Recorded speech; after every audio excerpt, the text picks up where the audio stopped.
The sad end of Calvin Natt wasn't just a fall from grace. It was a body breakdown that even the toughest fighter couldn't survive. He was called the pit bull for a reason. But what happens when that dog keeps fighting even when it's already hurt? Calvin Leon Natt was born on January 8, 1957. Standing at 6 feet 6 inches and weighing 220 pounds, he was undersized for a power forward. But what he lacked in height, he made up for with pure aggression and strength. His nickname Pitbull wasn't just a label. It was who he was on the basketball court. Before the NBA came calling, Natt dominated college basketball at Northeast Louisiana University, now known as Louisiana Monroe. From 1975 to 1979, he was a force of nature.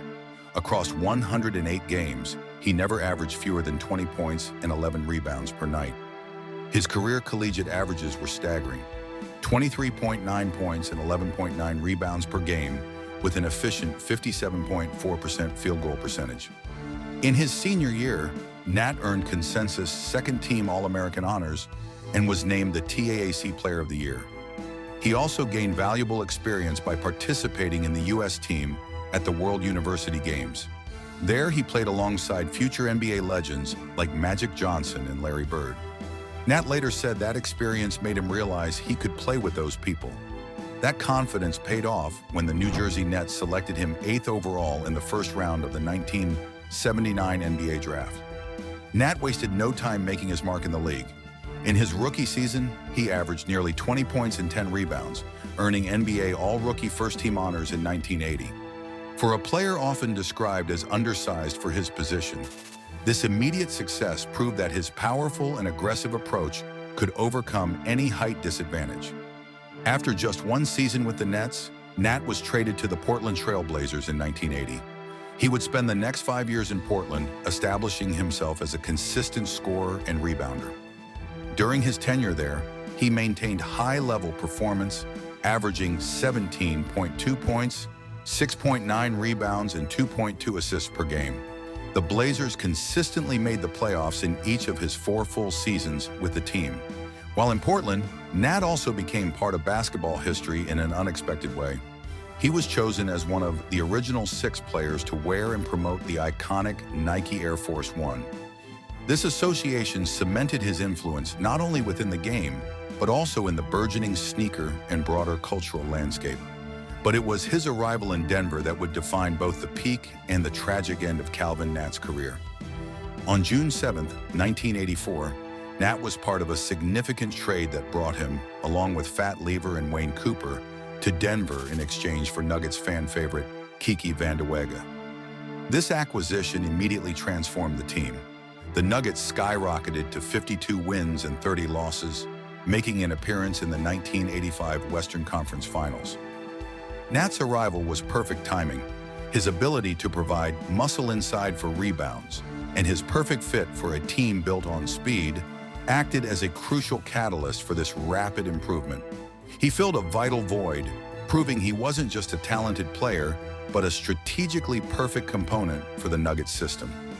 The 1984-85 season marked Natt's career best performance and his sole NBA All-Star selection. That year, he averaged an impressive 23.3 points, 7.8 rebounds, and 3.1 assists per game.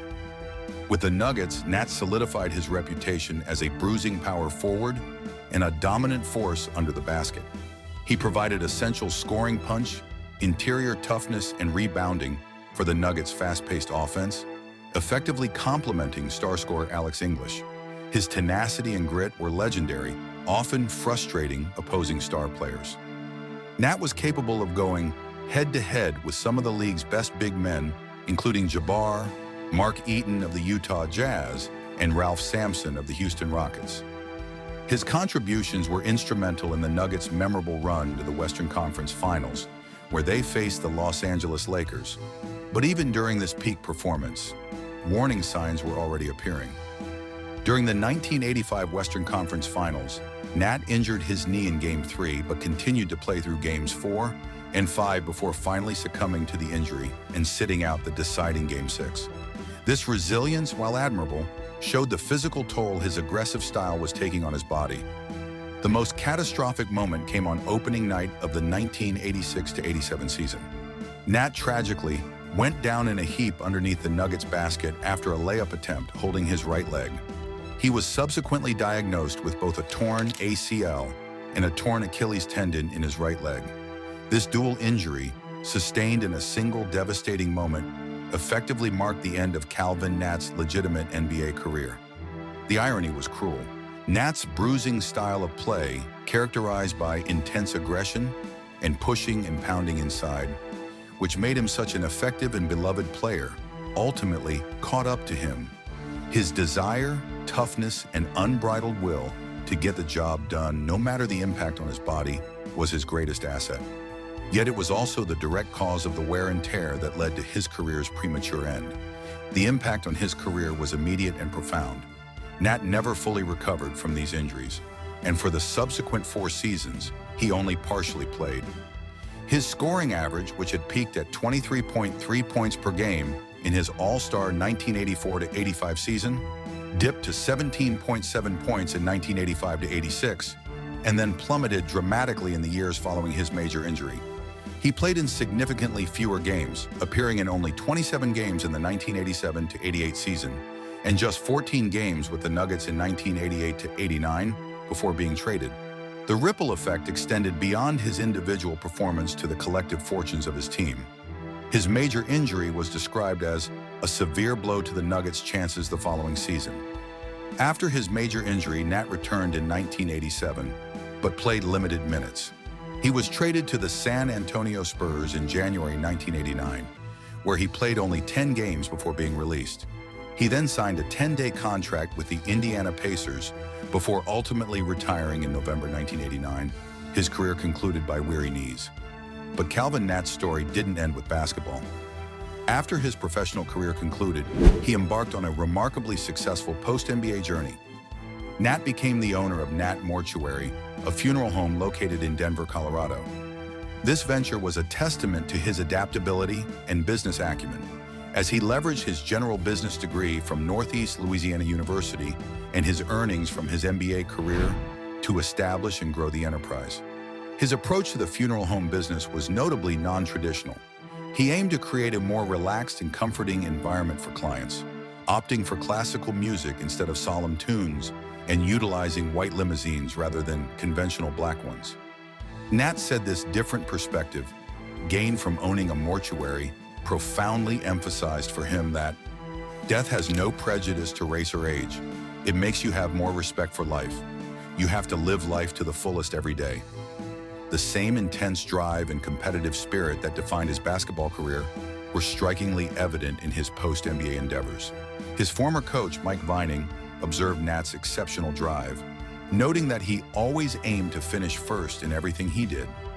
Natt himself affirmed this unwavering work ethic, stating that he applies 100% effort to every task. In addition to his entrepreneurial pursuits, Calvin Natt also became an ordained minister. He was ordained in 2006 as a Baptist minister. He actively engaged in social issues and established a nonprofit organization called All for One, One for All, which provides assistance to families who have experienced the tragic loss of a child. Calvin Natt's legacy in basketball is defined by his distinctive playing style, his significant impact on his teams, and the unfortunate circumstances that shaped his career trajectory. His Pitbull nickname was not just a label, but a true reflection of his on-court persona. His career will forever be remembered for his intense aggression and for being one of the toughest players in the league. His impact was particularly pronounced during his time with the Denver Nuggets, where his contributions were instrumental in their memorable 1984-85 Western Conference Finals run. Beyond the court, Natt also holds a unique historical footnote as one of the original 6 players who helped popularize the iconic Nike Air Force 1 basketball shoe. However, the narrative of Calvin Natt's career is inextricably linked to the what if of a shortened career. His professional journey was effectively cut short by severe injuries, particularly the torn ACL and Achilles tendon. Having achieved All-Star status and been a pivotal player on a Western Conference Finals team, he was arguably on a trajectory for even greater individual accolades and sustained team success. Calvin Natt never got the all-star career he deserved, but he gave every last ounce to the fight. His legacy is defined not only by his impressive statistics and all-star recognition, but profoundly by his indomitable spirit, unwavering toughness, and the sheer will he brought to every aspect of his life. Despite the what-ifs posed by his injury-shortened career, his impact on the teams he played for and his enduring pit bull persona ensure his place as a respected figure in basketball history. That's more than most players can say.